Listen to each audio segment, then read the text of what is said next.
14h-16h, Brigitte Lahaie, Sud Radio. Bonjour à tous, nous sommes ensemble durant ces 2 heures sur Sud Radio. Ces derniers temps, on parle de plus en plus souvent du clitoris, ce qui, sans nul doute, a fait progresser la sexualité féminine et leur capacité à se connaître et à avoir une sexualité plus épanouie. Mais il y a un autre élément clé dans l'anatomie féminine et qui est encore trop souvent occulté, et il faudra peut-être bien 2 heures d'antenne pour que le sujet ne soit plus méconnu. En effet, c'est en compagnie de Bruno Deval, gynécologue, que nous allons évoquer le périnée. Vous savez, ce plancher qui est mis à rude épreuve tout au long de la vie des femmes, notamment évidemment lors des grossesses et des accouchements. Mais il n'y a pas de fatalité à condition de comprendre son utilité, notamment dans le bon fonctionnement sexuel. Certes, on parle de plus en plus de la rééducation après un accouchement, mais peut-être n'insiste-t-on pas assez sur son rôle lors du rapport sexuel. Si vous avez envie de témoigner, si vous avez envie de parler de votre périnée ou si vous avez des questions à poser, eh bien vous n'hésitez pas, vous venez nous rejoindre en composant le 0826 300 300. Bonjour Bruno Deval. Bonjour. Merci d'être avec nous durant ces 2 heures. Vous avez écrit ce livre, Le périnée féminin, aux éditions du Rocher, parce que les hommes aussi ont un périnée. Mais on comprend tout de suite que pour les hommes, quand on sait où se situe le périnée, c'est-à-dire entre nos jambes, entre l'anus et les organes génitaux, on comprend tout de suite que pour les hommes, c'est moins compliqué parce qu'il y a moins de trousses, pour parler très crûment. Bon, le périnée, c'est effectivement ce qui se situe entre les jambes. Le périnée féminin, comme vous l'avez dit, est un petit peu plus complexe parce que c'est le périnée qui va soutenir les éléments pelviens, c'est-à-dire la vessie en avant, l'utérus, le rectum. Et c'est le périnée c'est sur le périnée que vont se situer les organes génitaux externes féminins, c'est-à-dire le clitoris, les grandes lèvres, les petites lèvres, le vagin, le canal anal avec son sphincter, l'urètre, c'est-à-dire le conduit qui va de la vessie à l'extérieur, avec son sphincter urétral.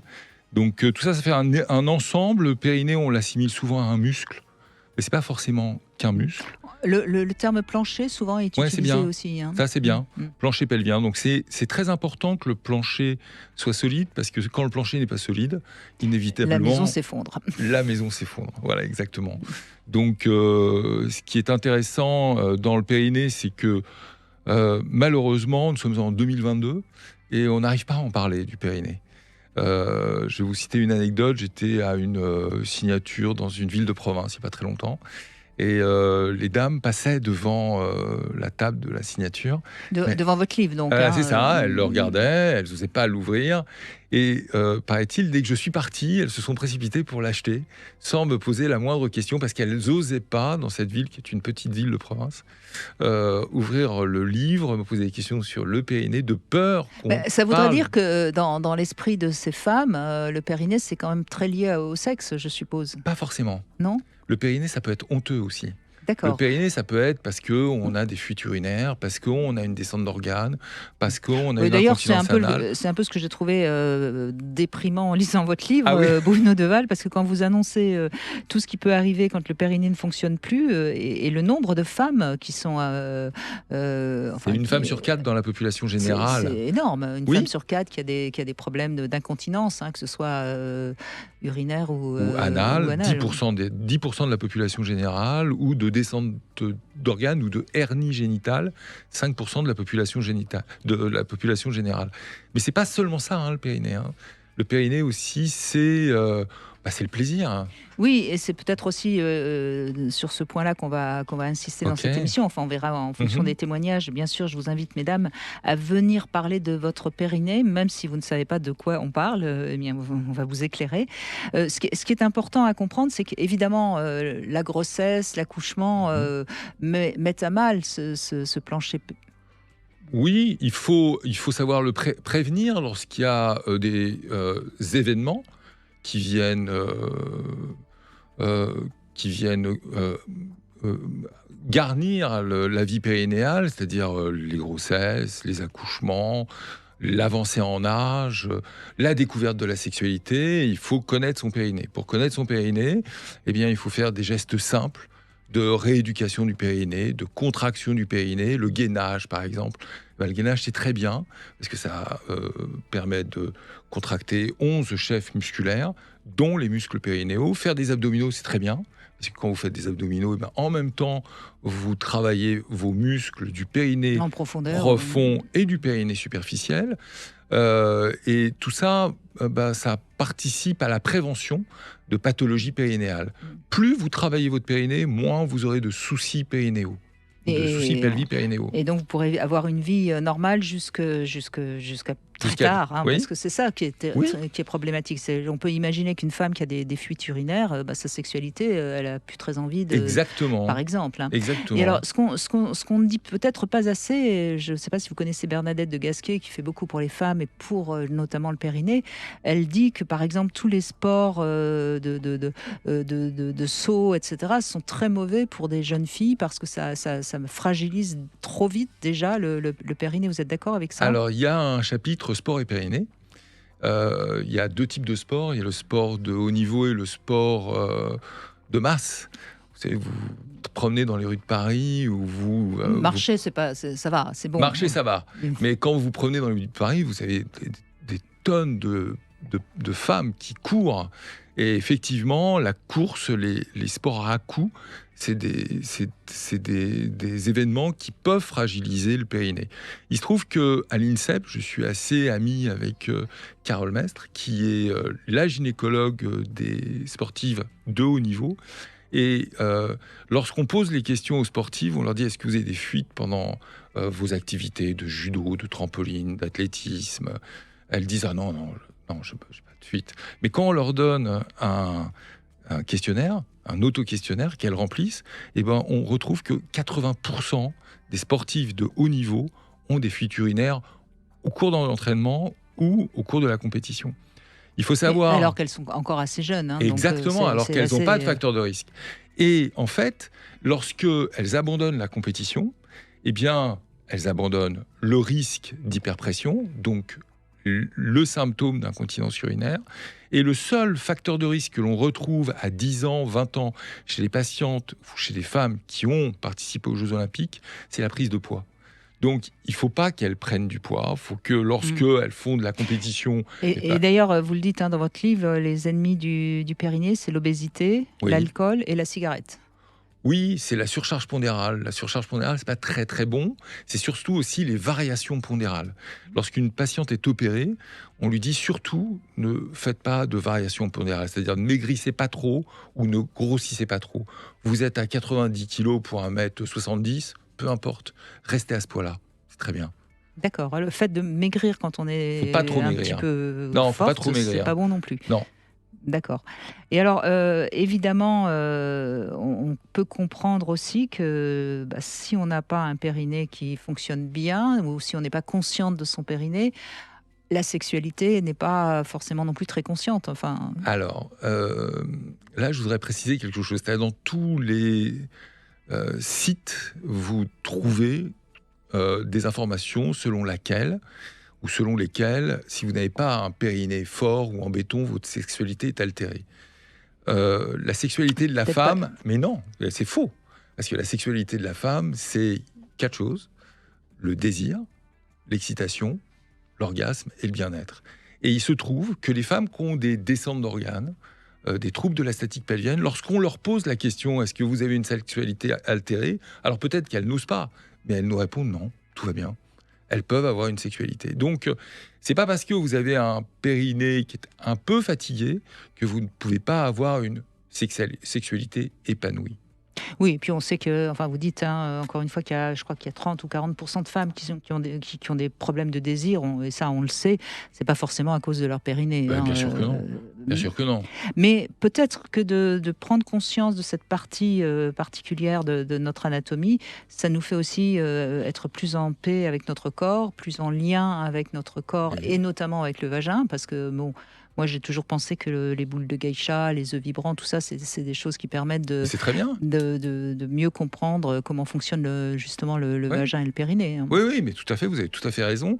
Les boules de geisha sont utilisées par des rééducateurs. Les boules de geisha sont comme des cônes, en fait.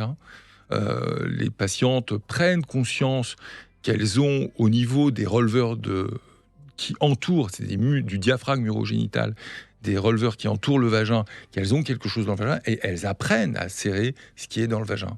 Alors à ce propos, il y a plusieurs types de rééducation. Il y a des rééducations qui sont actives, où la patiente va serrer, c'est elle-même qui va serrer, et il y a des rééducations passives, où elle va avoir soit de l'électrostimulation, soit elle va aller sur des chaises électromagnétiques. Donc ces deux types de rééducation sont mises en place par des rééducateurs, kinésithérapeutes ou des sages-femmes, voire même des ostéopathes. Donc il faut travailler son périnée. Il y a des solutions et sûr. c'est tout ça qu'on va évoquer durant ces 2 heures. Bruno Deval, le périnée féminin, c'est votre livre que vous avez sorti aux éditions du Rocher. C'est un peu votre combat, ou est-ce que c'est parce que quelque part vous rencontrez tellement de femmes qui ont des problèmes que vous vous êtes dit il faut absolument maintenant que j'informe le lecteur? C'était important d'informer. C'est pas mon combat, parce que mon combat, c'est de guérir les femmes qui sont malades. Donc à Geoffroy-Saint-Hilaire, là où on travaille, on opère des femmes qui ont des cancers, on opère des femmes qui ont des troubles fonctionnels. Ça fait longtemps que je m'intéresse aux troubles de la statique pelvie-périnéale de la femme. Là, actuellement, on a même une unité de transidentitaire où on va travailler sur le périnée, on transforme les périnées masculins en périnées féminins et les périnées féminins en périnées masculins. Donc tout ça, c'est de la reconstruction, c'est de la chirurgie de reconstruction. Et l'important pour moi, c'était de témoigner. Suivant ce qui est publié dans les revues scientifiques, avec des mots simples, ça n'a pas été simple d'utiliser des mots simples, et pour que l'information soit la bonne information. Et c'était important pour moi de vulgariser, enfin, j'aime pas trop ce mot, mais d'étendre l'information, qui soit une information de qualité aux patientes qui ont des soucis. Oui, il y a des dessins d'ailleurs dans le livre pour bien expliquer certaines choses. Et c'est vrai que ce qui est peut-être important aussi, c'est de temps en temps qu'il y a des livres qui sortent, parce que c'est vrai que ce qu'on peut trouver parfois sur Internet, il y a de tout. Il y a du bien, puis il y a parfois des informations qui ne sont pas toujours justes. Oui, mais là, c'est des informations qui sont soutenues par des revues scientifiques et mises à jour pour le tout venant, pour la population générale. Bon, en tout cas, vous avez, je crois, vraiment enfin, je ne vois pas ce que vous auriez oublié sur le périnée. C'est un livre complet sur le sujet. Merci. Et durant ces 2 heures, on va éclairer un petit peu tous ceux qui nous écoutent et qui en sauront forcément un petit peu plus à 16 heures. Dans un instant, c'est Lali, justement, qui a découvert son périnée, qui a envie de nous en parler. À tout de suite.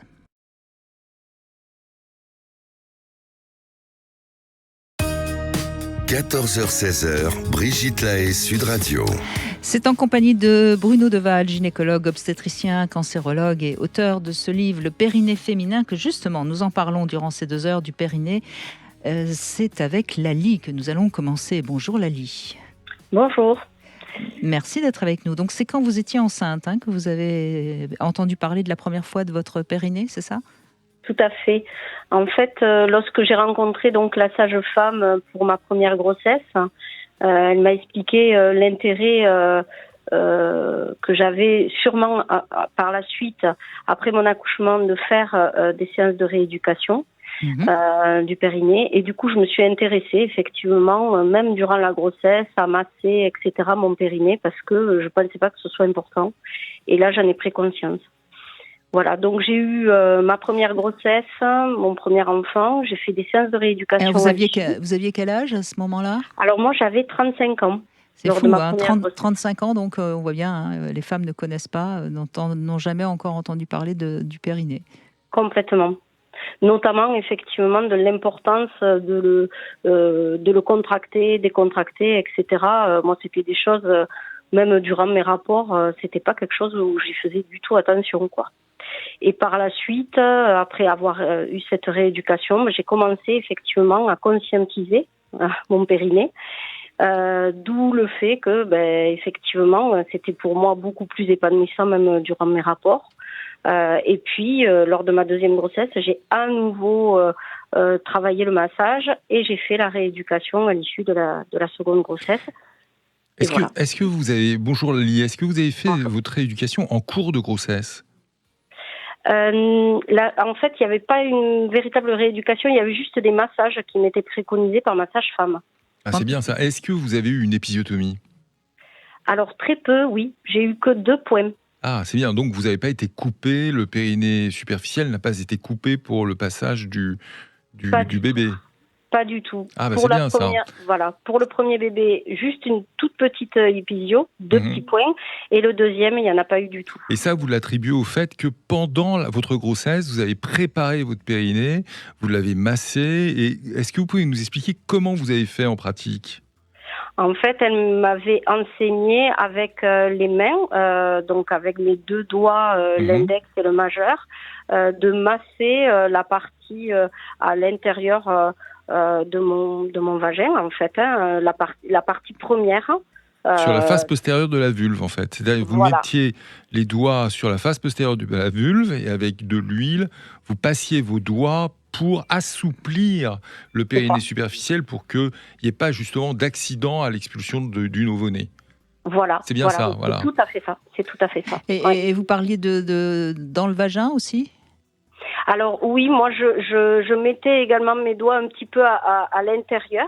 Ouais. Et effectivement, sur les côtés, je massais également. Bah, c'est très bien. Bah, voilà, parfait. Voilà.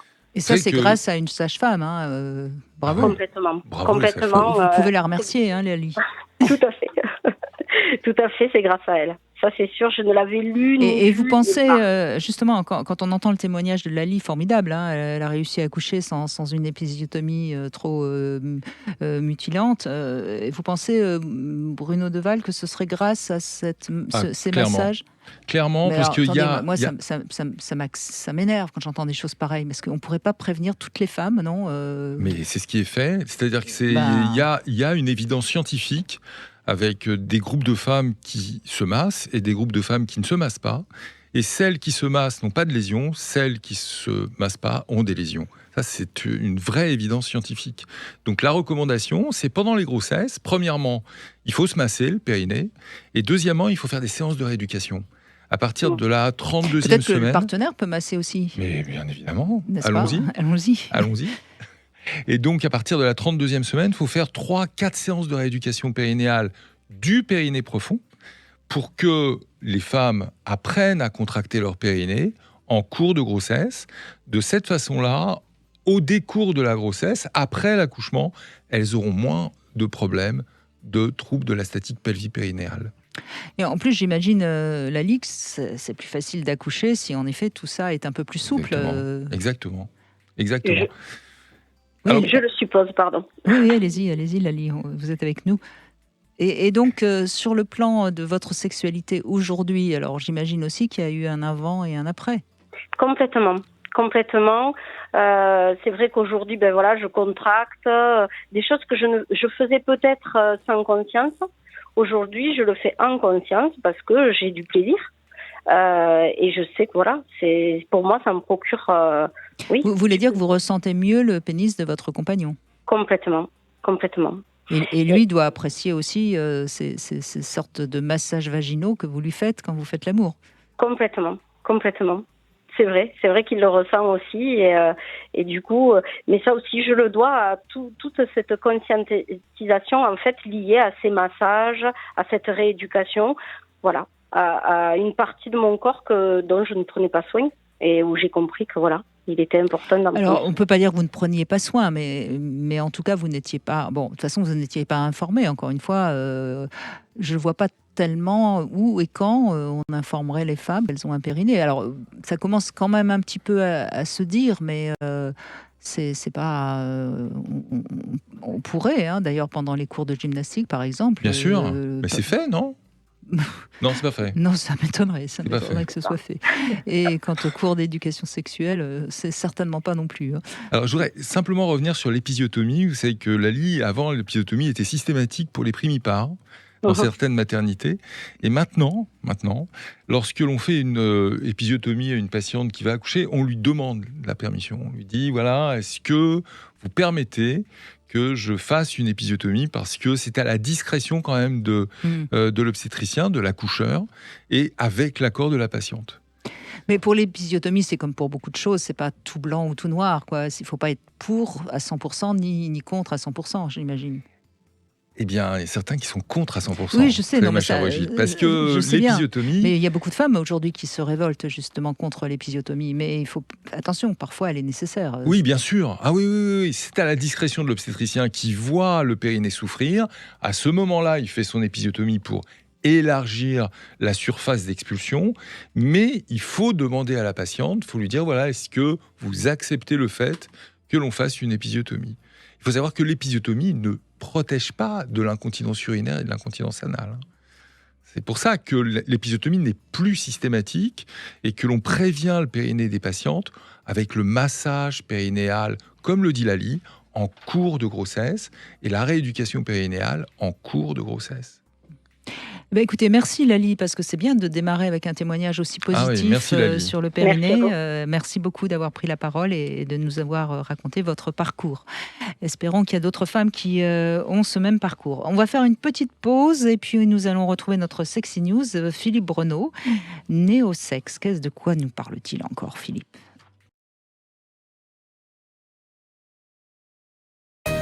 Brigitte Lahaie, Sud Radio, c'est l'instant Sexy News. Eh bien, Bruno Deval, nous accueillons notre psychiatre, anthropologue, sexologue, écrivain. Philippe Breneau, il faut arrêter, la liste est trop longue là. Merci Brigitte. Oui, non, elle n'est pas longue, ma liste est toujours la même. Bonjour Philippe. Bonjour Brigitte. Alors, Bonjour, néosexe. Néosexe, de quoi? Oui, néosexe, j'ai mis ce terme, cette espèce de néologisme, parce que je voudrais revenir aujourd'hui sur les nouveautés en amour, qui la plupart du temps n'en sont pas, car comment y aurait-il chaque année des nouveautés en matière de sexe, en matière d'amour, à moins de transgresser les limites de la morale, de la résistance physique, de la soumission mentale. Pourtant, on peut être étonné à chaque saison de l'amour, eh bien les chroniqueuses, les chroniqueurs que nous sommes, et aujourd'hui il y a des influenceurs, ils tentent d'imposer des nouveautés. Qui en fait n'en sont pas réellement, c'est ça que vous êtes en train de mais que vous allez nous démontrer, j'imagine. C'est très souvent des redites, pas forcément, mais c'est vrai. En relisant quelques chroniques, j'ai été très étonné des chroniques par-ci, par-là, qu'elles soient radio, qu'elles soient journalistiques, papier. J'ai remarqué une réflexion qui revient souvent. On ne fait évidemment pas l'amour comme au siècle passé. Alors, surprise pour ceux, Brigitte, nous avons aussi vécu le siècle passé. Ceux qui ont vécu le siècle passé, ça surprend. Oui, il existe de nouvelles technologies, des représentations différentes de l'amour, sûrement une plus grande liberté, tant mieux. Mais l'amour libéré n'est pas très différent au fil des années. Il a certainement aujourd'hui, il y a beaucoup plus d'épanouissement de chacun, quelle que soit l'orientation. J'en suis même pas certaine. Hein. Je suis pas sûr. Hein. Peut-être pas. Si, tout de même, il y a beaucoup plus de facilité à la rencontre. De la multiplication des partenaires permet sûrement... Oui, il y a plus de... en général, oui. Dans les dernières enquêtes, surtout les femmes, d'ailleurs, ont eu plus de partenaires. Exactement. Mais vous savez que la dernière enquête prouve que les gens font moins l'amour. Hein. Oui, ça c'est encore une nouvelle tendance. Mais les pratiques et la jouissance sont certainement assez similaires depuis des siècles. Alors, je vais pas vous parler de position, sûrement que l'usage le plus important des sextoys a modifié les choses récemment. Mais là, je voudrais vous parler de 3 innovations. Peut-être que certainement vous connaissez, Brigitte. Oh non. La première, moi aussi, vous reconnaissez tout. La première, c'est le soutien-gorge amoureux. Vous le connaissez certainement, Brigitte, c'est le True Love Bra.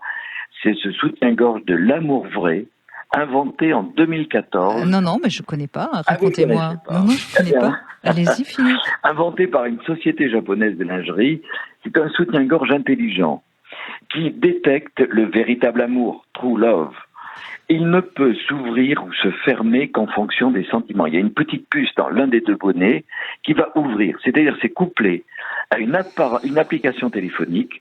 Ce soutien-gorge peut reconnaître divers types d'excitation amoureuse en fonction des variations du rythme cardiaque. Alors en fait, ce sous-vêtement fonctionne comme une sorte de moderne ceinture de chasteté. Oui, c'est ce que j'étais en train de penser. Je me disais, non, finalement, Voilà. je vais garder mon vieux soutien-gorge. Vous allez voir Je ne fais pas confiance. Exactement, vous allez voir. On dirait une sorte de ceinture de chasteté qui ne s'ouvre qu'en présence de l'amour véritable. C'est une belle invention. Cependant, j'ai cherché sur le net, il y a quelques avis négatifs. C'est le Vous manque, m'étonnez. vous allez voir, le manque de sélectivité de l'appareil, qui se déclenche parfois en courant pour attraper un bus. Il y a une internaute qui le dit. Ou qui se Amoureuse du déclenche- bus, donc. et amoureuse du bus, ou qui se déclenche devant un film d'horreur ayant provoqué l'accélération du rythme cardiaque. Donc, c'est une fausse bonne idée. Ça, c'était le premier. La deuxième nouveauté, Brigitte, ça vous la connaissez parce que c'est à la fois, ça a été développé très récemment, mais c'est connu un petit peu auparavant. C'est la cage à bites, la cage de chasteté, Oui, ça je connais. Oui. mais qui s'est beaucoup développée Mais dans je la vous rassure, dernière je ne l'ai pas encore utilisé sur Organum. Eh bien, je vais vous dire que moi, je ne l'ai pas utilisé non plus. Alors, pour ceux qui ne connaissent pas, et ceux et celles, c'est un dispositif en acier inoxydable destiné à emprisonner le pénis et parfois les testicules pour rendre toute érection impossible, mais aussi toute pénétration ou masturbation. En général, C'est pratiqué dans les, c'est dans les pratiques SM. C'est essentiellement dans le BDSM. C'est assez laid d'ailleurs comme objet, franchement. La cage. Vous l'avez jamais vu, Bruno Deval? Non, jamais. Vous regarderez. Alors la cage est verrouillée, cher Bruno. Elle est verrouillée par un cadenas dont la clé est détenue, bien sûr, par le dominant. Mais il ne faut pas la perdre, la clé. Il ne faut pas perdre la clé. Mais alors, comment on fait pour les mictions avec ce machin-là? Là, il n'y a pas de problème, parce que la cage à bites, elle est ouverte, on doit pouvoir uriner à travers, il n'y a pas de problème. D'accord, ok. Mais on peut pas bander, quoi, en fait. Ah non, c'est terminé, là. Là, c'est parce c'est qu'en clos. fait, ce que l'on recherche, c'est des réactions physiques ou mentales intenses, excitation permanente, contrainte, c'est-à-dire on va avoir une érection à l'intérieur de la cage à bites, manque physique intense, manque de relations sexuelles, besoin de contact. Je sais pas pourquoi je pense à la chanson de Perret, La cage aux oiseaux. Ah, la cage de Perret, c'était les petits oiseaux, quand même, c'est pas pareil. Oui, mais il fallait l'ouvrir, la cage. C'est pour ça que et puis le zizi a quand même été appelé le petit oiseau. Eh oui, c'est pour ça. Vous voyez bien. Alors, je voudrais vous préciser, Brigitte, parce que je vois qu'il manque un petit peu de détails.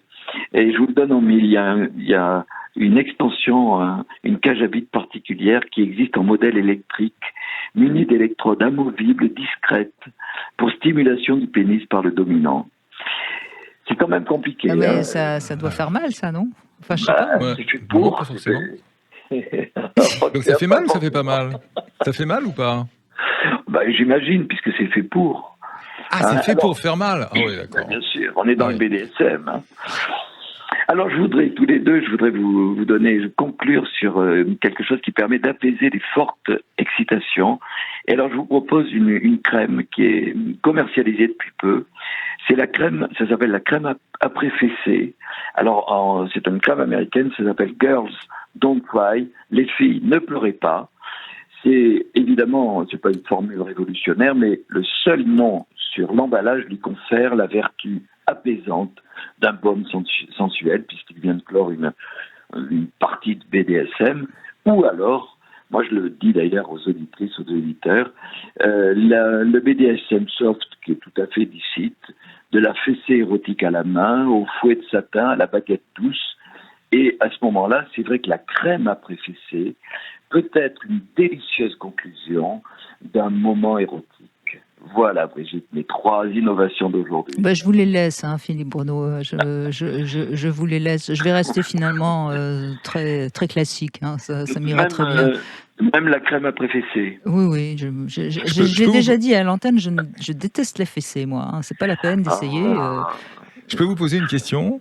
Oui, avec plaisir, Bruno. Alors, est-ce que souvent on revient sur cette question, est-ce que c'était mieux avant? Je crois que non. J'ai toujours entendu, vous connaissez cette phrase, j'ai toujours entendu mon grand-père dire ça avant, pour quoi que ce soit. Non, moi je crois qu'on évolue. D'abord, il n'y a pas trop d'innovation. Deuxièmement, si peut-être ce qui est intéressant, c'est qu'on parle de beaucoup de choses. L'intérêt, c'est de pouvoir les relativiser, parce que là, dans les 2 dernières en tout cas, on est proche du BDSM, mais dans l'érotisme habituel, non, c'était pas mieux avant. Et même, on a perdu un petit peu la dimension de l'érotisme qui est difficile à séparer aujourd'hui de la pornographie. Donc, c'était pas forcément mieux avant, non. Non, je pense même que il y avait cette excitation de la transgression avant qui peut-être était pas si mal finalement. Donc c'était mieux avant. Non, j'ai pas dit ça non plus, mais il y avait des choses qui étaient mieux avant et des choses qui sont peut-être mieux maintenant. Bon, peut-être que la liberté et le fait que on parle de beaucoup de choses, ça permet à chacun de trouver peut-être son érotisme ou sa. Alors moi je pense aussi qu'il y a des vagues de mode, parce que là il y a quelque chose de l'ordre de la mode et puis des recherches d'innovation. Peut-être que la prochaine innovation, ça va être dans le corps caché, dans la restriction qui donnait l'érotisme, c'est-à-dire que en fait vous voulez que les femmes se voilent là? Dites donc. Se voile le sexe peut-être. Déjà laissons-les repousser leurs poils déjà. Oui. Ce sera déjà ça pas mal. Revenir, bien sûr. Oui, c'est vrai qu'il y a une mode sans poils et la mode poil va revenir. Enfin, c'est une sorte de va-et-vient continu finalement la sexualité. Tiens, un va-et-vient. Ben oui, comme quoi. Bon, en tout cas, si vous voulez comprendre si c'était mieux avant, Bruno Deval, je vous conseille la bande dessinée de Philippe Renaud. Vous savez que c'est lui l'auteur de cette incroyable histoire du sexe. Et dans cette bande dessinée, elle est formidable parce qu'on découvre la sexualité à l'époque des Égyptiens, à l'époque des... Et comme ça, on a tout. Ah, très bien. Je vais l'offrir à un de mes amis qui est éditeur de bande dessinée. Et qui est un des propriétaires de la librairie qui est juste à côté de la place Saint-Germain, de l'église Saint-Germain. Ah, très bien, oui. Voilà. Il doit connaître. Oui, très probablement. Il a 5000 bandes dessinées chez lui. Donc. C'est un succès phénoménal, cette bande dessinée de Philippe Renaud. Merci Philippe. Merci Philippe. Et Bruno, à bientôt. À bientôt. On continue avec Hélène qui va répondre à 3 questions intimes. Vous pourrez en poser une ensuite à Bruno Deval. Hélène, bonjour. Oui, bonjour. Alors, première question, est-ce que vous avez déjà utilisé des boules de geisha? Non. Non? Et ça vous tente pas? Bon, pas plus, non. Non, écoutez, on en reste là pour l'instant en ce qui concerne les boules de geisha. Oui. Deuxième question, quelle est la partie de votre corps que vous trouvez la plus jolie ou que vous aimez le mieux? J'aime le mieux. Ça serait peut-être... oh là là... l'expression du visage, ça irait, ça?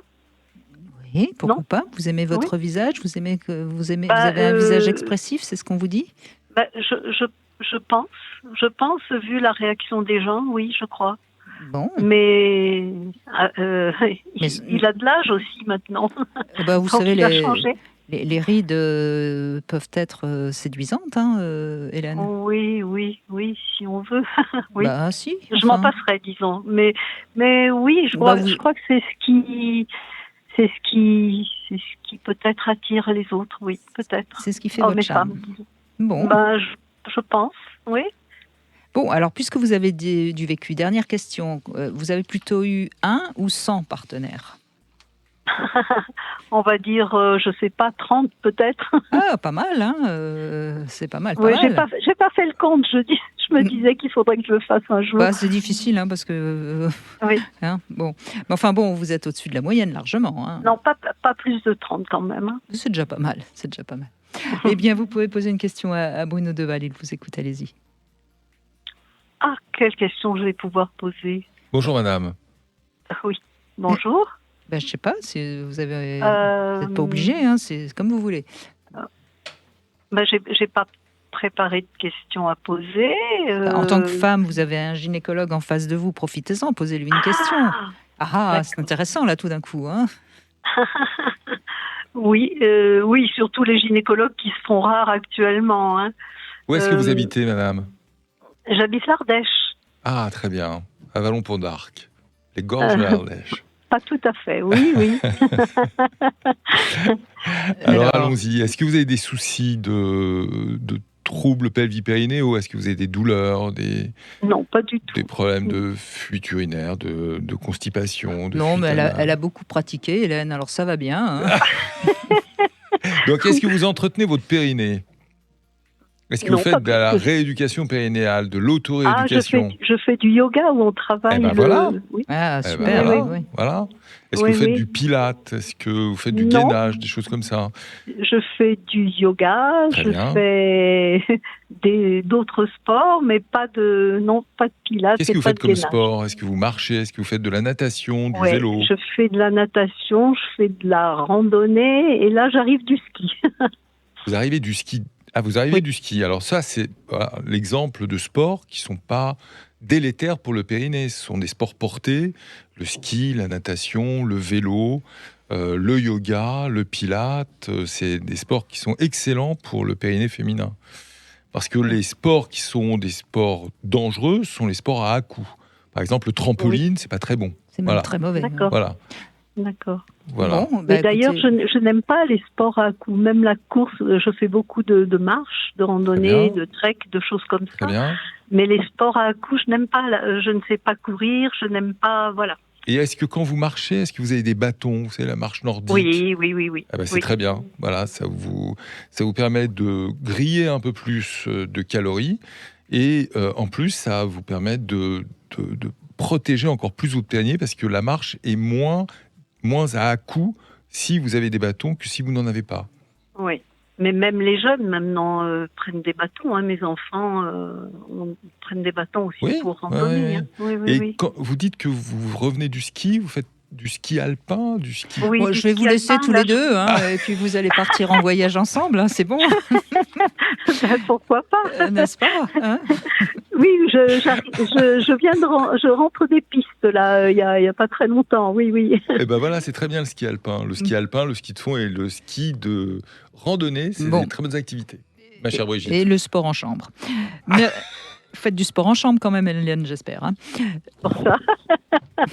Bon, écoutez, on en restera là pour aujourd'hui, Hélène, avec Bruno Deval, mais on pourra vous donner vos téléphones respectifs si vous le désirez, il n'y a pas de souci.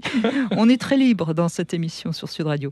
Allez, on fait une petite pause et on se retrouve dans un instant avec Miranda qui a besoin de conseils.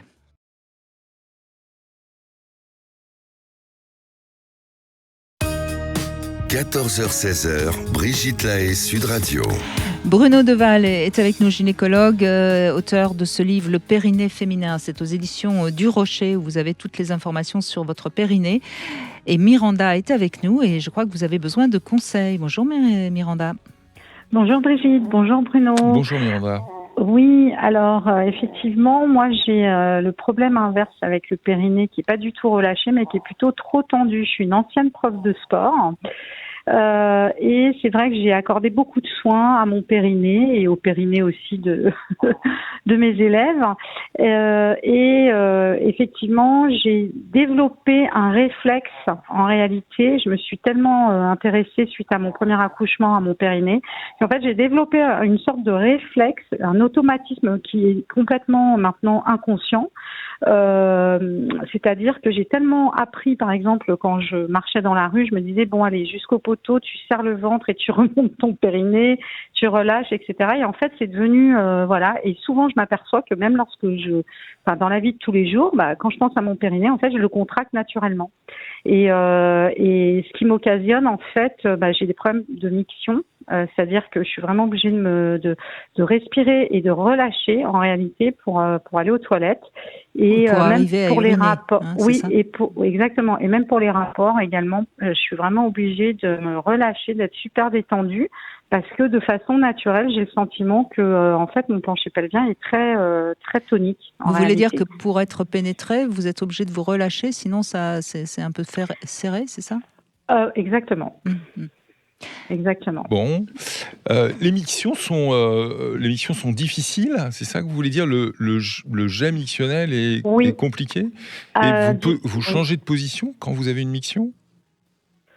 Comment ça, je change de... C'est-à-dire, est-ce que vous penchez en avant? Est-ce que vous levez? Est-ce que vous avez des mictions en 2 temps, 3 temps? Oui, en 2 temps, 3 temps, exactement. Et est-ce que vous videz complètement votre vessie après la miction?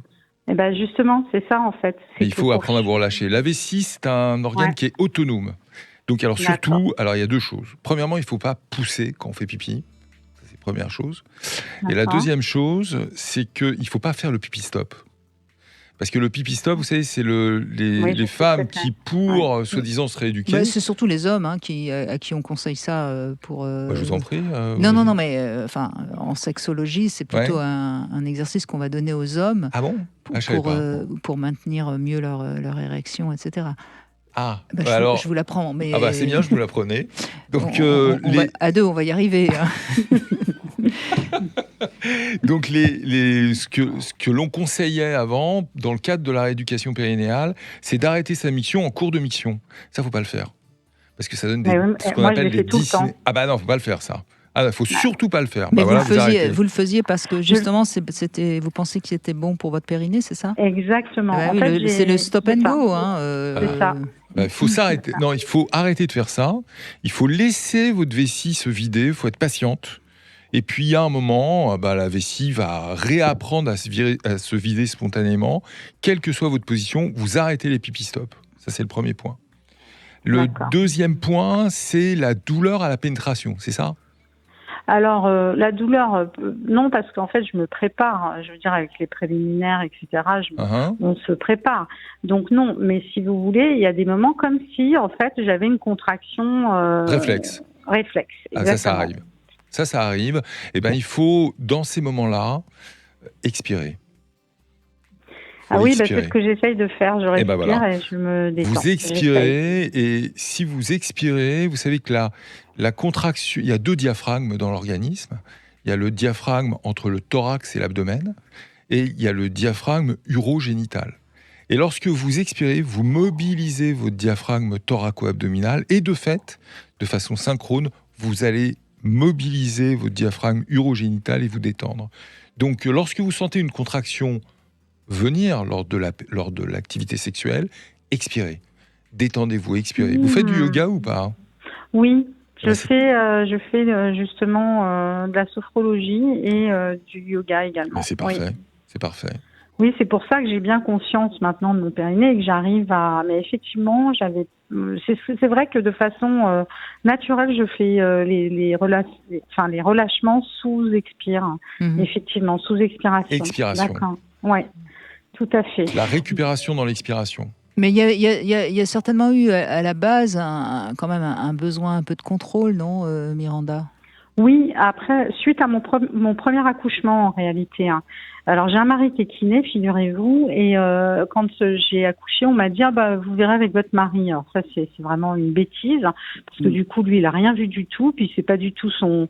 Enfin, je veux dire, moi j'avais pas du tout envie que mon mari s'occupe de ma Oui, puis il faut pas tout mélanger. Enfin voilà. Oui, c'est stupide, bien sûr. Et donc je n'ai pas eu de séance de rééducation, kiné, de rééducation. Donc je me suis rééduquée absolument toute seule. Donc j'ai lu pas mal de choses et dans mes cours également de gym, je faisais faire à mes élèves des exercices pour contrôler le périnée en réalité, pendant les abdominaux notamment, parce que j'ai toujours été effrayée du relâchement qu'on pouvait obtenir en faisant du sport sur le périnée, si vous voulez.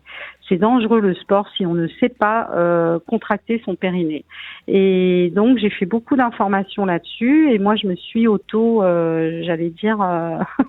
oui, on voit bien conditionnée pour prendre vraiment soin. J'avais pas du tout envie d'avoir des problèmes. Oui. Mais on voit bien toujours quand il y a beaucoup de contrôle, c'est toujours parce qu'il y a eu une peur, et vous aviez peur, en effet, de fuite urinaire ou de choses comme ça après votre premier accouchement, et donc vous en avez fait un petit peu trop. Bon, maintenant, il faut relâcher un peu tout ça. Oui, voilà, il faut se détendre.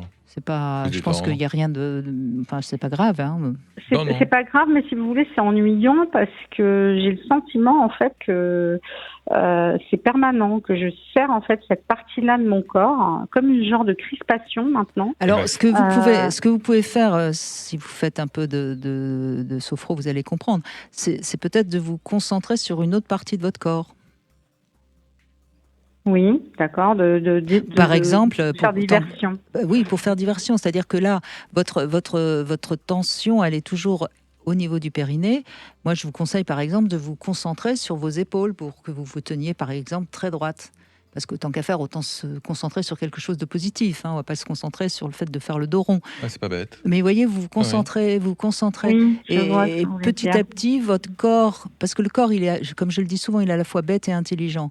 Et à un moment donné, votre corps, il va lâcher un peu en bas et là, vous aurez gagné la partie. Oui, je vois ce que vous voulez dire. Je vais essayer, écoutez, pourquoi pas, c'est une bonne idée. Et arrêtez les pit-stops. Oui. Alors là, non, mais là, je le fais plus. Là, je le fais plus. Mais si vous voulez, de façon naturelle, effectivement, j'ai du mal à vider ma vessie. Je suis obligée d'être très patiente, comme vous l'avez dit. Voilà. Donc, je vais essayer d'appliquer vos conseils. J'ai bien compris. Mais relâcher, je pense qu'il n'y a rien de dramatique. Vous inquiétez pas plus. Mais en effet, il faut lâcher un peu et concentrez-vous sur une autre partie du corps et ça va fonctionner très très bien. Merci Miranda, en tout cas, de cet échange. On va faire une petite pause et puis on va continuer évidemment à parler du périnée. Vous avez des questions à poser à Bruno Deval. Vous n'hésitez pas, vous nous appelez sur Sud Radio au 0826 300 300. Il pourra répondre à toutes vos questions, vous l'avez bien compris. Et puis c'est le principe, juste avant les infos, je vous donne une petite devinette, Bruno Deval, et puis vous avez le temps des infos pour trouver la réponse. Quel serait le comble pour un éjaculateur précoce ? Vous avez le temps d'y réfléchir et peut-être que vous pourrez trouver cette réponse. C'est assez facile, me semble-t-il, aujourd'hui. Allez, à tout de suite.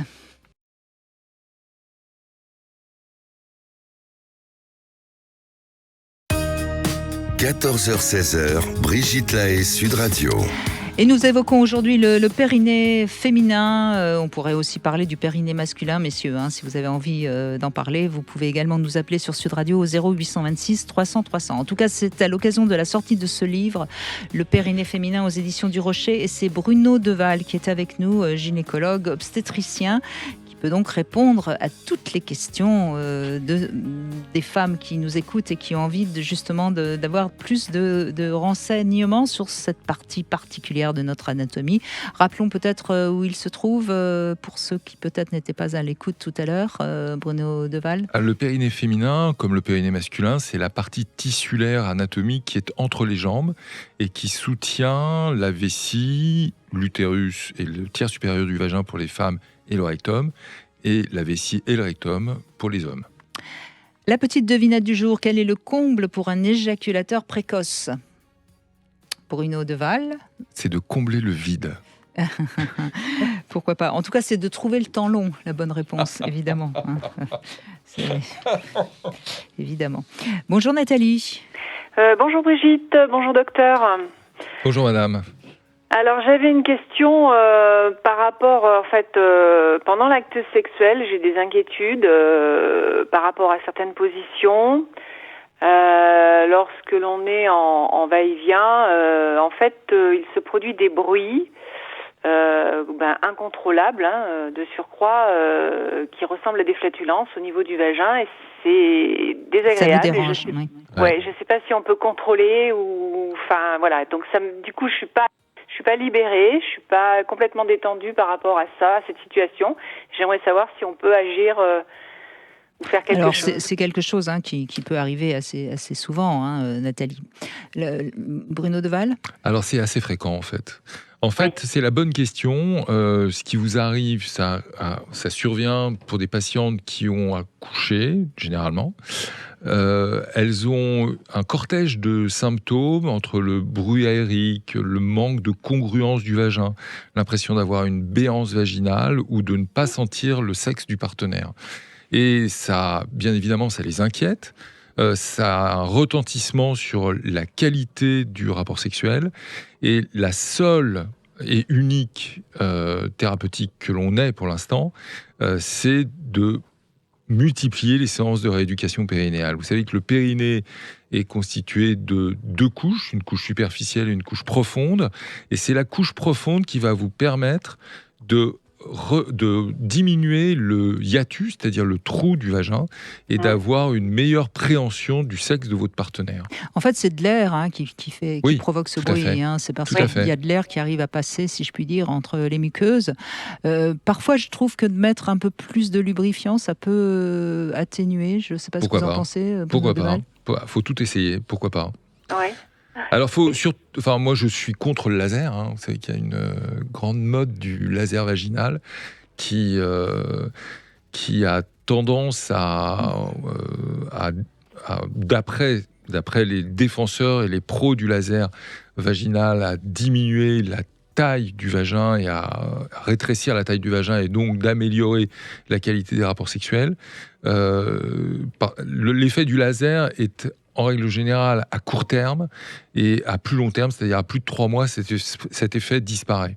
Donc on est quelques-uns à avoir écrit dans des revues scientifiques que nous étions contre le laser dans ces indications-là. Si vous voulez améliorer la qualité de vos rapports sexuels et faire disparaître ces bruits aériques qui vous gênent, faites de la rééducation, mettez du lubrifiant, pourquoi pas.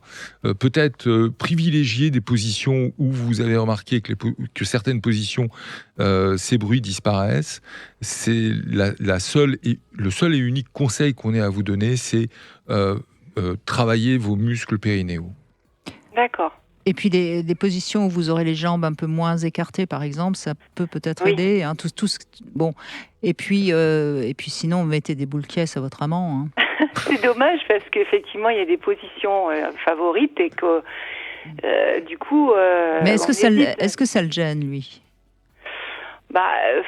Bon, j'avais peur que ça le coupe dans son élan. Après, du coup, bon.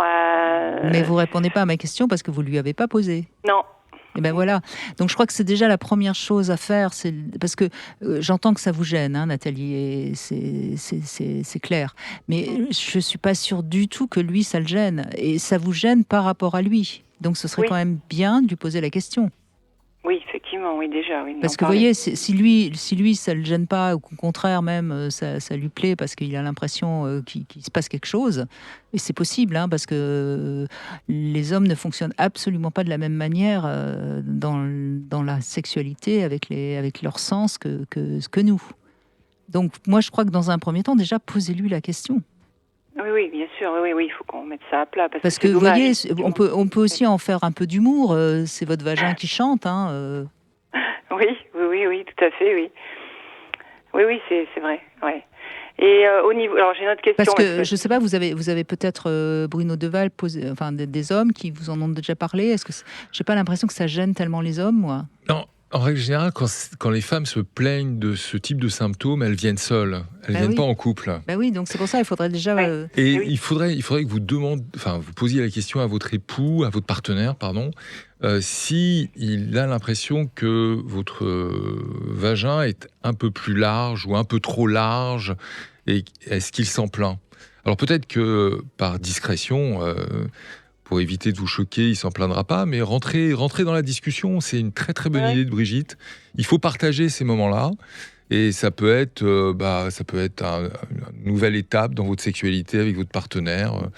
Oui, par rapport à ses sensations à lui. Bien sûr. Que lui, au contraire, c'est plus excitant pour lui de se dire, elle est plus dilatée, etc. Ouais, exactement. Mais il faut parler, Brigitte, il faut parler. Et oui. Oui, c'est vrai.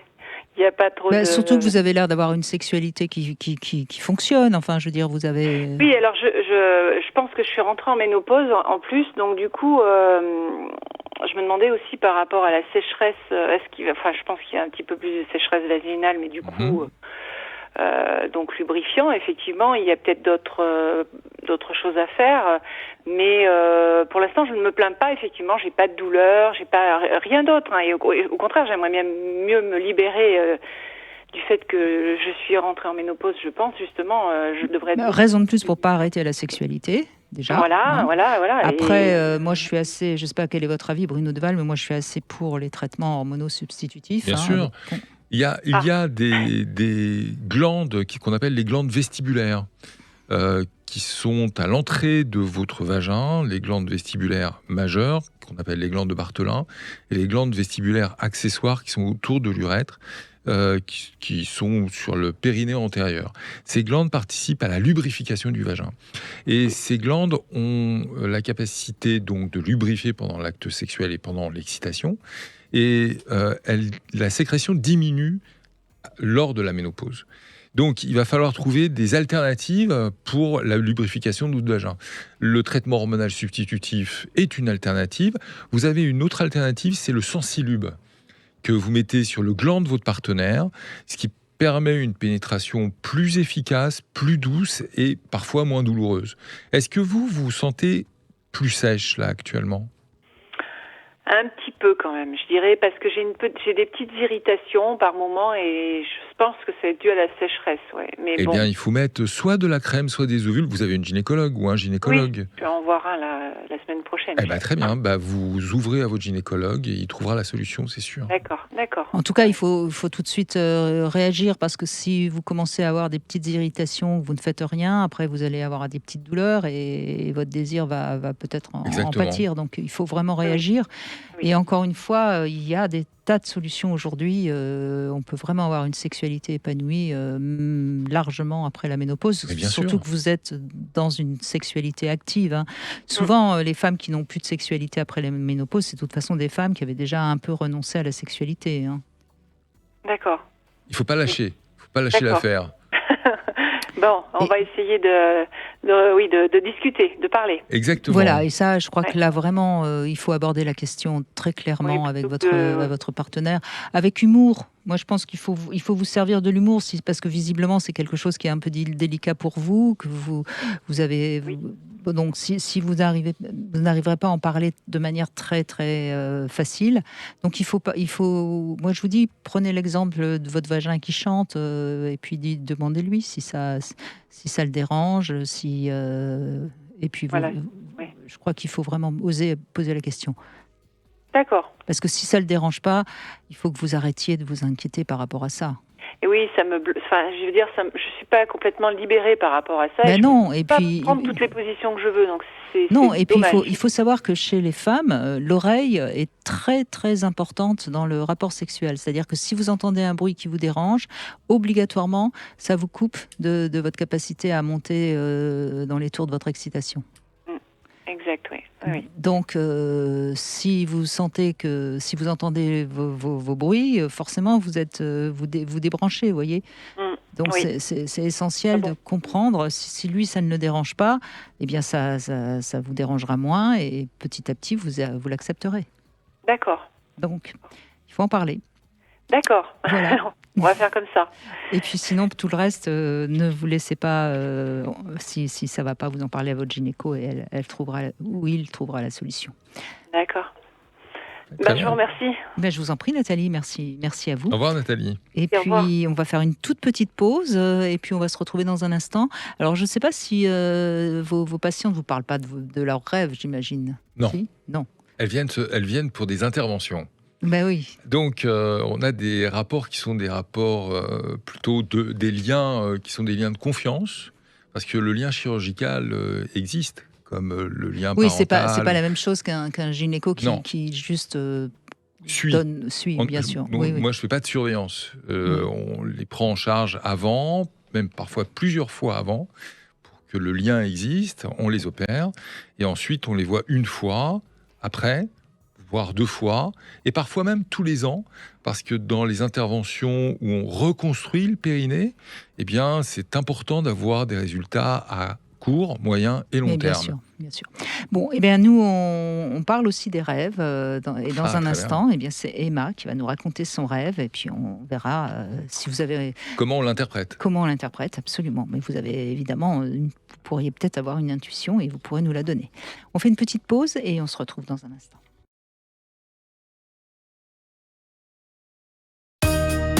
14h-16h, Brigitte Lahaie, Sud Radio.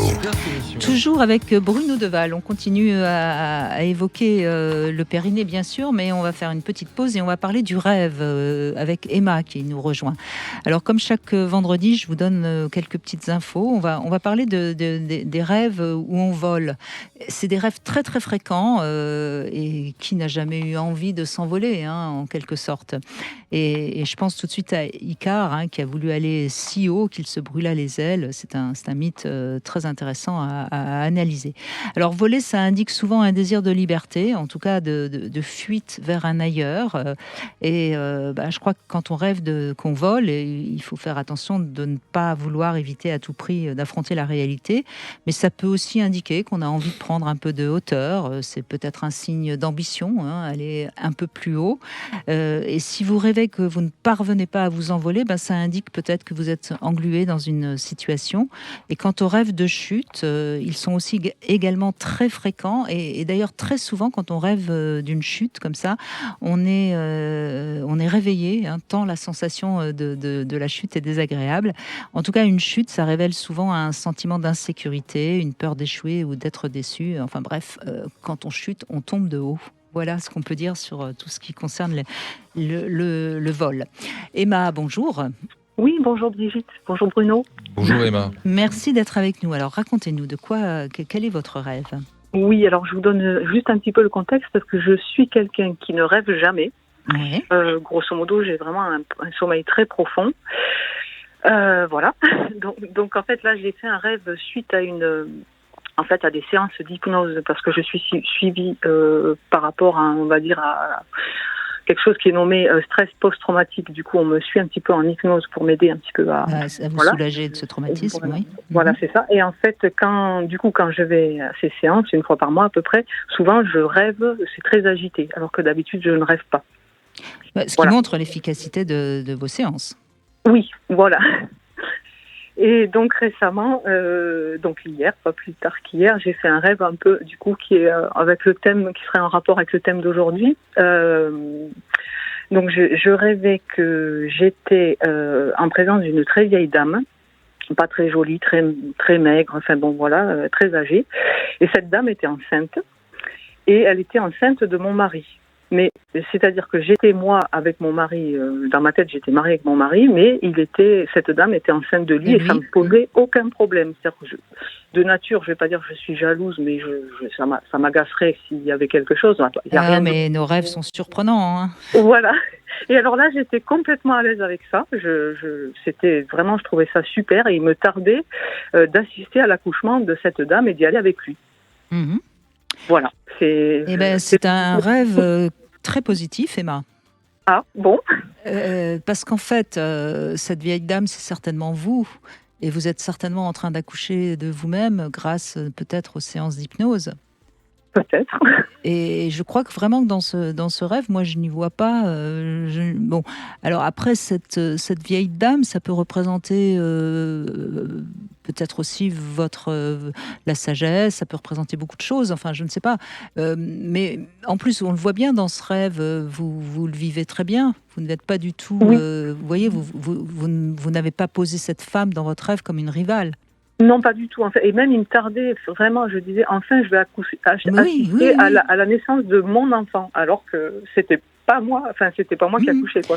Mais vous savez, les rêves d'accouchement, c'est souvent des rêves qui indiquent qu'on va enfin accoucher de soi-même ou accoucher d'un truc qui nous envahit depuis longtemps. Et je ne sais pas quel est le traumatisme que vous êtes en train d'essayer de dépasser, mais ce rêve indique plutôt que vous êtes sur la bonne route.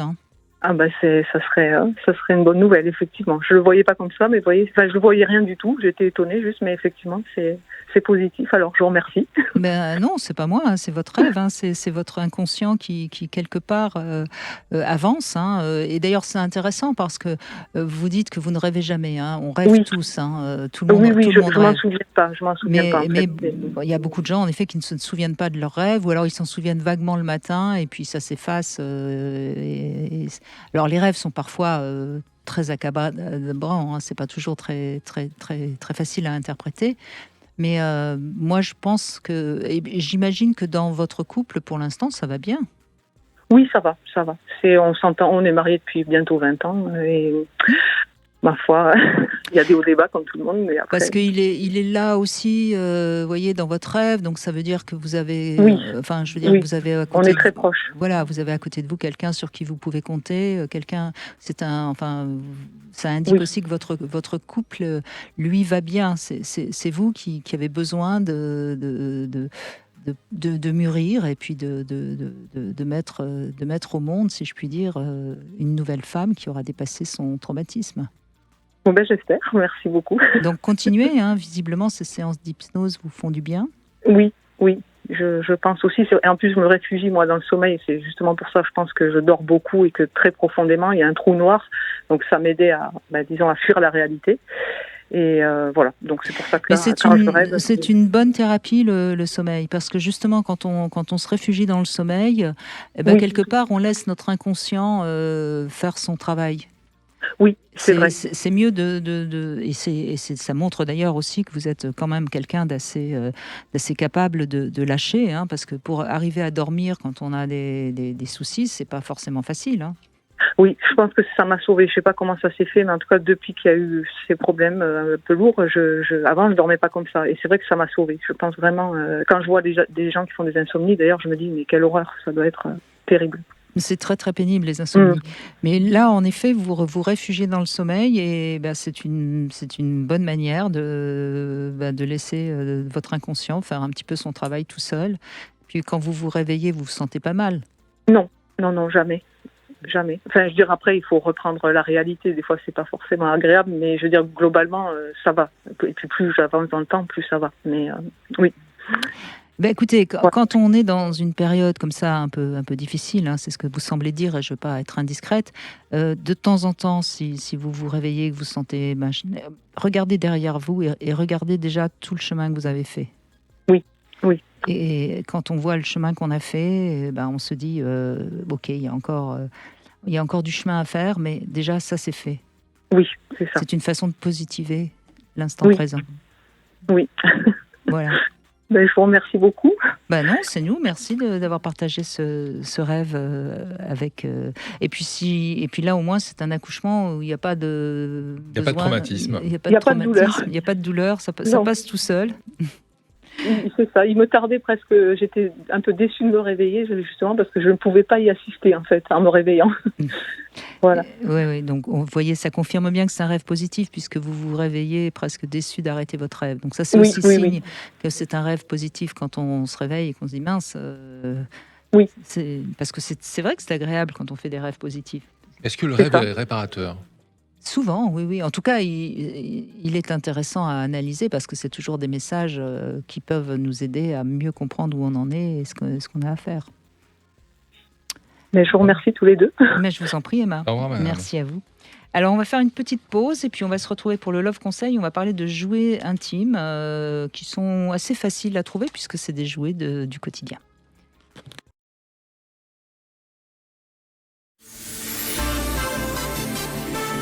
Sud Radio, Brigitte Lahaie, le Love Conseil. Alors, Bruno Dehalle, vous savez que les jouets sont de plus en plus à la mode. Beaucoup de femmes maintenant ont des jouets. Et j'ai voulu, dans ce Love Conseil, de proposer des petits jouets qu'on peut trouver dans le quotidien. Et je trouve que c'est pas mal non plus, surtout pour des couples qui n'ont pas encore osé introduire un jouet dans leur sexualité. On peut utiliser, par exemple, un foulard. Un foulard, ça permet de nouer les mains, ça permet de faire une fellation. Une fellation avec un foulard, c'est quand même sympa. C'est tout à fait autre chose. C'est tout à fait érotique. On peut évidemment bander les yeux. Enfin, vous imaginez pas tout ce qu'on peut faire avec un foulard. Enfin, si, vous l'imaginez certainement. Alors, il y a aussi les gants. Je trouve ça très sympa de mettre des gants pour faire l'amour. Alors, vous pouvez mettre des gants en dentelle, vous pouvez mettre des gants en cuir, vous pouvez mettre des gants de boxe. Pourquoi pas? Parce que là, à ce moment-là, vous êtes un petit peu malhabile. Et toucher le corps de son partenaire avec des gants, pourquoi pas même des gants de jardinage ou des gants de déménageur. Enfin bref, ça donne quelque chose, ça donne des sensations nouvelles, à la fois pour celui qui porte les gants et pour celui qui est touché avec des gants, vous voyez. C'est tout bête, et c'est tout à fait simple. Alors, il y a aussi des objets plus SM, si je puis dire, une règle, un ustensile de cuisine. Et puis alors, il y a la brosse à dents électrique, évidemment. Qu'on utilise... Comme vibromasseur, ça marche. je suppose qu'il y a déjà beaucoup de gens qui l'ont utilisé. Pour ceux qui n'y avaient pas encore pensé, eh bien, je vous donne l'information. La brosse électrique, la brosse à dents électrique, ça fonctionne aussi sur la vulve. Et puis, évidemment, on peut utiliser un gant de crin pour caresser sa partenaire ou son partenaire. On peut utiliser de la crème, un lait de beauté. Enfin bref, je crois qu'on pourrait, avec un peu d'imagination, utiliser énormément d'objets dans notre vie quotidienne, dans sa sexualité. Et à partir de ce moment-là, ça devient ludique, ça surprend et ça coûte pas cher. Faut que vous me réinvitiez, Brigitte, parce qu'on apprend plein de choses à votre émission. Et oui, on apprend plein de choses. Et oui, tous les jours, on apprend des choses nouvelles. Alors, je suis ravie de vous accueillir, Adèle Bréau, parce que d'abord, c'est un hommage à Ménie Grégoire, ce roman. Ça s'appelle L'heure des femmes, c'est aux éditions Jean-Claude Lattès. Et en plus, je trouve que c'est un roman intéressant parce que vous avez su vraiment évoquer ce qu'étaient les femmes à cette époque-là, dans les années 75, on va dire, pour essayer de... Même si Ménie Grégoire a été à l'antenne sur RTL pendant de nombreuses années. Et ça montre à quel point elle avait compris dans quel état étaient les femmes, finalement, si peu libérées. Oui, j'ai voulu raconter cette période de 14 ans pendant laquelle ma grand-mère a écouté les femmes. Et je ne sais pas si au tout début, quand on lui a demandé de donner la parole aux femmes, elle savait à quel point elle ne savait rien, ce qu'elle me disait toujours. Mais oui, parce que c'était quand même une femme qui était, je dirais, un peu plus libérée que la majorité des Françaises à cette époque. Et ce dont on se rend compte, parce que toutes les lettres qu'elle a reçues et tous les appels qu'elle a reçus, elle les a légués aux archives de Tours, donc j'ai pu avoir accès à cette masse d'informations. C'est que l'émission commence en 67-68, donc l'image qu'on en a, nous, c'est d'une société totalement libérée, sexuellement et autres, mais que dans les petits villages ou même loin de Paris, les femmes ne savaient effectivement rien, et les hommes non plus, notamment de leur sexualité. Et c'est ce dont elle s'est rendue compte petit à petit, d'abord dans l'émission Allô Ménie, et ensuite, c'est la raison pour laquelle elle a voulu faire la seconde émission qui s'appelait sur la sexualité, responsabilité sexuelle. Exactement, elle est allée voir la direction de RTL pour leur dire maintenant, voilà, on a parlé du couple, de la famille, des enfants, de pas mal de problématiques, mais sur la sexualité, il y a vraiment quelque chose à faire, et ça a concordé en plus avec l'instauration de l'éducation sexuelle à l'école, et elle s'est rendue compte, voilà, après toutes ces années, qu'il fallait absolument apprendre au couple à s'aimer. Oui, je crois que Ménie Grégoire, ça restera quelqu'un qui a fait quelque chose pour la cause des femmes. Et finalement, c'est ça qui ressort beaucoup dans ce livre. Ce qui est formidable, c'est que c'est un roman, donc à la fois, vous êtes la petite fille de Ménie Grégoire, donc oui. Vous savez quand même un peu de qui vous parlez. Ce qui est intéressant, c'est qu'on voit différentes femmes. On voit notamment une femme qui se retrouve avec je ne sais combien d'enfants, Mireille, je crois. Tout ça parce que la pilule n'était pas dans ces années en 67. Je ne sais plus en quelle année elle a été. Ça a commencé en 67 justement, de manière concordante avec l'émission. Donc on se dit c'est bon. Mais non, en fait c'est pas bon du tout pour deux raisons. Déjà parce qu'elle n'était pas remboursée, donc il y a plein de gens qui n'y avaient pas accès, et aussi parce que justement dans les petites villes où souvent il y avait une seule pharmacie, la pharmacienne c'était un pharmacien qui n'était pas forcément ouvert à ça. Bien sûr. La religion était encore extrêmement présente dans la société, donc c'était un peu un non-sujet. Et effectivement, l'accès aux femmes mariées à la contraception, c'est quelque chose que moi-même j'avais pas envisagé comme quelque chose de très important et d'un changement qui allait être radical dans leur vie et dans leur couple. Mmh. Et puis il y avait, alors là pour le coup, l'IVG était totalement interdit aussi puisque c'est en 75, là pour le coup. Et on voit, il y a un très beau passage dans votre livre, dans ce roman L'heure des femmes. On voit Ménie Grégoire qui aide une femme à avorter, et cette femme, Suzanne, je crois, devient ensuite l'assistante de Ménie Grégoire. Donc c'est vraiment, alors je ne sais pas si c'est vrai ça, mais en tout cas si c'est pas vrai, c'est bien romancé. Alors il y a beaucoup de choses vraies. Cette partie-là n'est pas vraie dans le sens où justement les personnages d'auditrices, je les ai totalement inventés, mais ils étaient importants pour moi, pour montrer l'impact que l'émission avait pu avoir sur des femmes. Et ces deux personnages sont la somme de plein de femmes dont j'ai vu la vie en lisant les lettres. Ma grand-mère a été confrontée à ce type de situation. Voilà, la scène est très romancée, mais je voulais montrer l'impact que pouvait avoir justement l'interruption d'une grossesse sur la vie d'une jeune femme comme Suzanne, qui aurait pu être enfermée, bloquée totalement dans sa vie avec cette grossesse non désirée, et qui finalement va pouvoir s'envoler suite à ce coup de pouce du destin d'avoir rencontré cette femme qui lui donne accès. Et vous, elle vous donnait des conseils ? Non, elle ne me donnait pas de conseils à moi, elle me posait énormément de questions. J'ai eu la chance de la connaître très longtemps, parce qu'elle est morte à 95 ans, il y a 8 ans, donc je l'ai connue vraiment longtemps. J'allais très souvent déjeuner avec elle, et je suis journaliste, je ne sais pas si c'est conscient ou inconscient, dans la presse féminine. Et elle me demandait toujours, quand j'arrivais, comment vont les femmes ? Et elle se posait beaucoup la question de savoir justement toute cette libération à laquelle elle avait participé et ce changement radical qu'il y avait eu dans les couples, ce que des années après, ça donnait véritablement de positif, elle le savait, mais peut-être de nouvelles problématiques qui s'étaient posées à elle. Et quelle lecture elle aurait aujourd'hui du néo-féminisme en France ? On m'a déjà posé la question, c'est absolument impossible de faire parler. Serait pour, contre ? Franchement, je peux pas vous répondre là-dessus. Je pense qu'elle serait évidemment très heureuse de la libération de la parole, de cette dénonciation du harcèlement sexuel notamment.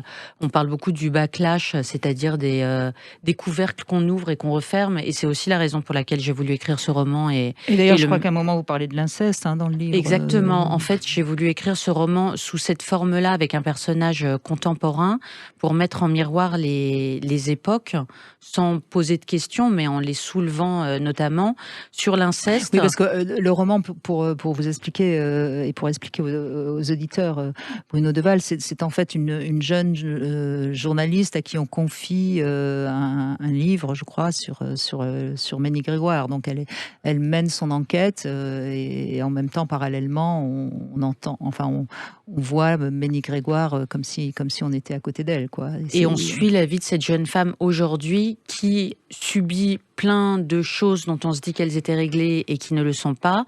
Et c'est vrai que je voulais mettre en miroir les époques. Notamment, parce elle que, est avec un partenaire qui est un peu violent, oui, etc. violent moralement et physiquement. Parce que l'inceste, elle dit dans un de ses livres, l'inceste est partout, dans tous les milieux, chez les bourgeois. Et au moment où j'écrivais le livre, La Famille Grande sortait, et j'avais lu aussi dans plein de papiers, c'est incroyable, on ne se rendait pas compte, l'inceste est partout, dans tous les milieux. Et vraiment, ça a résonné en moi. Je me suis dit, je comprends enfin ce que c'est ce phénomène de c'est bon, on a libéré la parole, on a vu quelque chose, c'est gagné. Et en fait, non, parce que le couvercle s'était refermé entre les deux avant de se rouvrir. Mais au-delà de l'inceste, il y a aussi les violences faites aux femmes. Bien sûr. Donc il faut en parler. Et vous avez l'impression que ça s'améliore ? Non, pas du tout. Hein. En tout cas, le personnage, c'est ce que j'ai voulu montrer dans mon livre, le personnage principal est contemporain. Elle les subit. Elle se dit justement qu'elle est une femme libérée, qu'elle ne devrait pas les subir, qu'elle en a parlé 1000 fois, qu'elle a lu des ouvrages dessus, mais que finalement, dans sa vie personnelle, elle les subit. Et non. De toute façon, quand on regarde les chiffres du nombre de femmes tuées par an, il n'y a pas une grande différence entre il y a 20 ans, 30 ans et aujourd'hui. Hein. Donc ça montre bien qu'il y a encore un travail formidable à faire auprès des hommes et aussi auprès des femmes. Parce que le nombre des policiers, le nombre de femmes qui subissent des premières violences et qui ne disent rien, c'est là aussi où on peut aider les femmes à réagir plus vite quand elles subissent des violences. Et on sait que quand elles subissent des violences, c'est généralement parce qu'elles viennent d'une enfance qui n'a pas été une enfance sécurisante. Hein. Donc il y a un travail à faire phénoménal, mais quand même on avance. Et je crois que c'est ça que je trouve intéressant aussi dans ce livre, Adèle Bréau, c'est que on voit quand même qu'il y a eu, qu'on avance, quoi. Il y avait aussi ça, cette période si lointaine entre guillemets, mais en même temps si proche, parce que c'est celle de ma grand-mère que j'ai connue. Ça fait 50 ans. Il y a plein de choses quand on lit les lettres des gens qui écrivent et qui ne savaient rien, parce que on n'en parlait nulle part, on n'en parlait pas à la radio, on n'en parlait pas à la télé, on n'en parlait pas en famille, encore moins. On n'en parlait même pas tellement à ses amis EES. Il n'y avait pas Internet. Mais je pense que dans les les lettres, couples, des lettres qu'on reçoit où les couples ne savent pas parlaient du pas de tout sexualité. comment se toucher, se parler, se donner du plaisir. Et il y a des lettres de jeunes femmes qui vont au bal et qui demandent à ma grand-mère si peut-être elles sont enceintes parce qu'elles ont pris la main d'un garçon. Enfin, la méconnaissance était vraiment totale il n'y a pas si longtemps. Hein. Elle a travaillé combien de temps, votre grand-mère ? Elle a travaillé toujours, mais à la radio, elle a travaillé 14 ans. Ensuite, elle avait une chronique à France Soir et puis elle a écrit ensuite des romans historiques sur les femmes. Elle courait les salons littéraires et sur les salons, il y avait beaucoup d'auditrices, de filles d'auditrices qui venaient, qui continuaient à lui confier leurs problèmes. Et ce que vous racontez sur sa vie amoureuse, Adèle Bréau, dans ce livre, L'heure des femmes aux éditions Jean-Claude Lattès, c'est vrai aussi ou c'est un peu romancé ? C'est forcément romancé. Déjà, c'est mon regard à moi Bien et sûr, on n'est jamais dans le couple des gens. Ce qui n'est pas romancé, c'est l'amour immense de mon grand-père pour ma grand-mère, qui déjà lui a permis, entre guillemets, c'est pas le bon mot, mais de commencer cette carrière à 50 ans. De parler de sexualité à la radio. Lui, il était haut fonctionnaire dans une société très bourgeoise, très comme il faut. Ça a pu d'ailleurs un peu le gêner. Ça c'est totalement vrai. Ça a pu le gêner. Il y a beaucoup d'amis qui leur ont tourné le dos. Lui, dans sa carrière, ça l'a forcément un peu entravé. Et il était fou amoureux de ma grand-mère et il a dit que ça le dérangeait pas. Leur couple a tangué suite à ça. Et moi, quand j'étais petite, ils étaient ensemble et très amoureux. Voilà, donc la vie les a réunis. C'est une merveilleuse histoire. Mais c'est un très très joli livre. Vraiment, c'est un livre qu'on lit comme un roman. Et c'est ça qui est intéressant. C'est-à-dire qu'à la fois, ceux qui ne connaissent pas réellement Ménie Grégoire peuvent la découvrir à travers votre livre, parce que je pense que c'est assez juste. Et puis en même temps, c'est un roman, donc on s'ennuie pas, quoi. C'est ça qui est chouette. Et je crois que ça marche bien, hein, il me semble. Ça fait une semaine, mais j'ai beaucoup de retours. Je suis très contente. J'ai autant de retours d'anciennes auditrices ou de filles d'auditrices que de très jeunes filles aussi qui me disent qu'elles sont hyper contente d'avoir découvert ma grand-mère, ce qu'elle avait fait pour les femmes, parce que ça avait été un peu oublié, et justement qui dit sur les réseaux sociaux, mais c'est incroyable la vie de nos grand-mères, ce qu'elles savaient pas, ce qu'elles n'avaient pas le droit de faire, donc ça me touche énormément. Oui, je trouve que c'est intéressant, parce que moi c'est ce qui me gêne un petit peu dans le féminisme actuel, c'est qu'on oublie d'où on vient.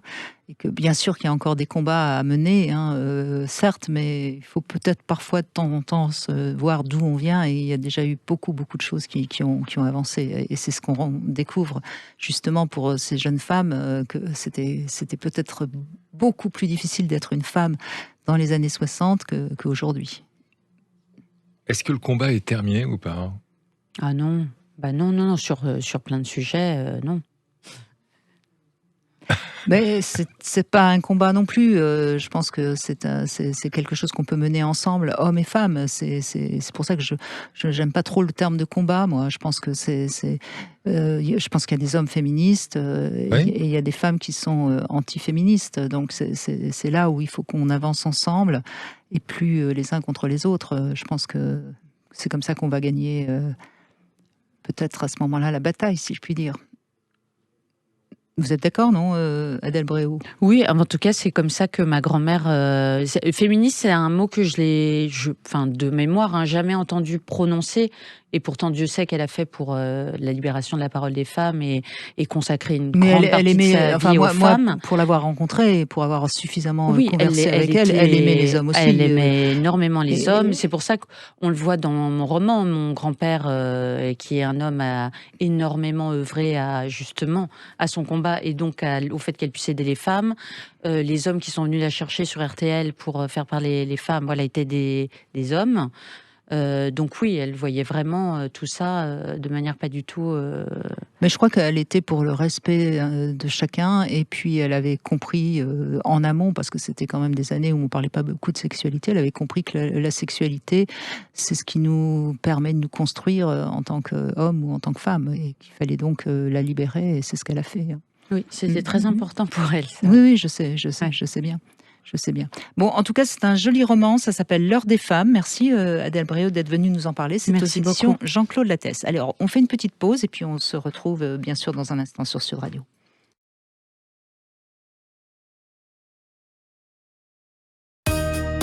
14h-16h, Brigitte Lahaie, Sud Radio. Alors Bruno Deval, le vendredi, on termine par un test. Comme ça permet, ceux qui ont envie de faire ce test ce week-end, vous pourrez le retrouver sur sudradio.fr. Et donc c'est Maëlys qui va faire ce test. Bonjour Maëlys. Bonjour. Eh bien, je vais vous poser 20 questions, Maëlys, et vous me répondez oui, non ou peut-être. Et on saura si votre couple est en bonne santé. D'accord. Donc vous réfléchissez pas trop, parce que sinon c'est un test, il faut que ce soit une réponse spontanée. Je vous propose pas de le faire, Bruno Deval, je ne me permettrai pas de rentrer dans votre intimité. Alors, on y va ? Vous êtes prête ? C'est parti. Eh bien, c'est parti. Vous n'êtes pas toujours sur la même longueur d'onde ? Oui. D'accord. Ça fait longtemps que vous n'êtes plus parti en amoureux ? Oui. Vous savez passer une soirée ou un week-end toute seule ?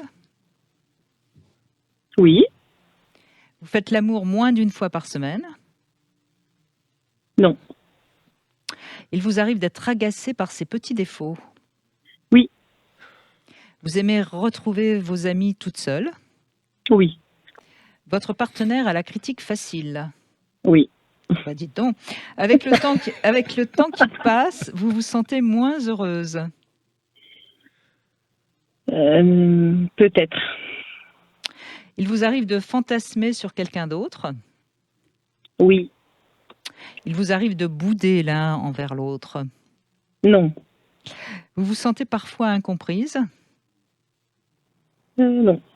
Oh bah c'est bien la seule femme qui ne se sent pas incomprise. C'est peut-être bizarre. Votre partenaire ne vous fait jamais de surprise ? Non. Vous regardez de plus en plus souvent des séries ou des films quand vous êtes ensemble ? Oui. Vous ne vous souvenez plus de la dernière fois où vous vous êtes dit « je t'aime » ? Non.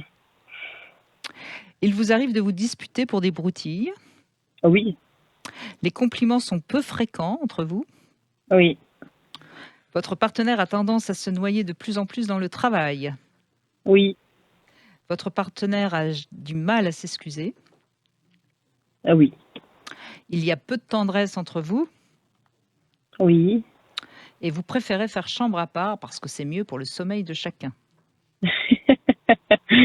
Ça commence, oui.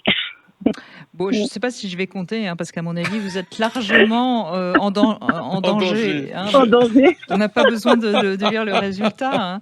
Bon, alors, Maëlys, je lis quand même le résultat, parce que vous avez plus de 11 oui. Je ne les compte pas, parce que de toute façon, votre relation est en train de dépérir à petit feu et vous êtes sans aucun doute déjà un peu détachés l'un de l'autre. Donc, vous devez vous poser franchement la question de continuer ou pas avec votre partenaire. Si vous ne voulez pas mettre un terme à votre couple, il est indispensable de redresser la barre. Voilà. Ok. Bon, je le savais déjà, de toute façon. J'imagine, parce que la manière dont vous avez répondu avec une sorte de fatalité, absolument pas. Vous n'étiez absolument pas désespéré de répondre oui. Mais elle peut redresser la barre, non ? Faut-il qu'elle en ait envie ? Est-ce que vous avez envie de redresser la barre, ma chère Maëlys ? Oui. On va prendre rendez-vous chez un thérapeute. C'est une thérapie de couple. Ah voilà. Oui. En tout cas, ça n'a pas l'air de vous déprimer.